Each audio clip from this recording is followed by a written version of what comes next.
अस्सलाम वालेकुम स्टूडेंट्स, कैसे हैं आप सब? खैरियत से हैं? उम्मीद करता हूं कि आप बिल्कुल ठीक-ठाक होंगे। स्टूडेंट, आज का जो लेक्चर है इसमें बात करेंगे एक्वस सॉल्यूशन की और इसके साथ-साथ हम इसके कुछ एग्जांपल्स भी लेंगे। जी स्टूडेंट, जैसे मैंने आपसे कहा कि हमने एक्वस सॉल्यूशन की बात करनी है, उससे पहले इसकी डेफिनेशन देख लेते हैं और फिर इसकी एग्जांपल की तरफ मूव करेंगे। लेकिन जहां तक बात है एक्वस सॉल्यूशन की, तो हम कहते हैं कि एक्वस सॉल्यूशन से क्या मुराद है? एक्वस सॉल्यूशन से मुराद, चूंकि देखो हम ये बात पढ़कर आ चुके हैं कि वाटर जो है ये एक यूनिवर्सल सॉल्वेंट के तौर पे बिहेव करता है। सॉल्वेंट की डेफिनेशन भी हमने देखनी है अभी, ठीक है, उसको भी हम बात करेंगे। यानी पानी जो है वो तो बहुत मिकदार में मौजूद है और पानी यानी वाटर के अंदर बहुत सी चीजें आसानी से डिजोल्व भी हो जाती हैं, तो इसलिए हम कहते हैं कि नॉर्मली हमारे पास जो इस्तेमाल इस्तेमाल होती है वो एक्वस सॉल्यूशन की टर्म इस्तेमाल होती है। प्रॉपर डेफिनेशन देखते फिर आगे चलेंगे। हम कहते हैं कि the solution in which the components are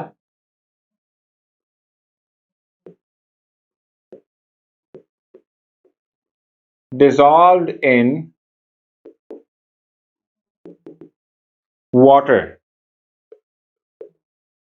ठीक है, यानी कि सॉल्यूशन से मुराद क्या है कि सॉल्यूशन से मुराद ये है एक ऐसा सॉल्यूशन, एक्वस सॉल्यूशन से मुराद बेसिक टॉपिक है, ऐसा सॉल्यूशन जिसमें के जो कंपोनेंट्स हैं सॉल्यूशन के फॉर्मेशन के लिए, जो कंपोनेंट्स हम यूज कर रहे हैं उसको पानी में डिसॉल्व कर लिया जाए, तो जो उससे बनने वाला सॉल्यूशन होगा that will be called as aqueous solution. ठीक है, अभी पिछले ही लेक्चर में हमने एक एग्जांपल ली थी और उस एग्जांपल को दोहराया भी जा सकता है या कुछ और भी जो है वो वाटर के अंदर डिसॉल्व किया जा सकता है। जैसे कि भाई हमारे पास इस बीकर के अंदर वाटर मौजूद है, पानी मौजूद है, ठीक है, वाटर की बात हम कर लेते हैं, ठीक हो गया।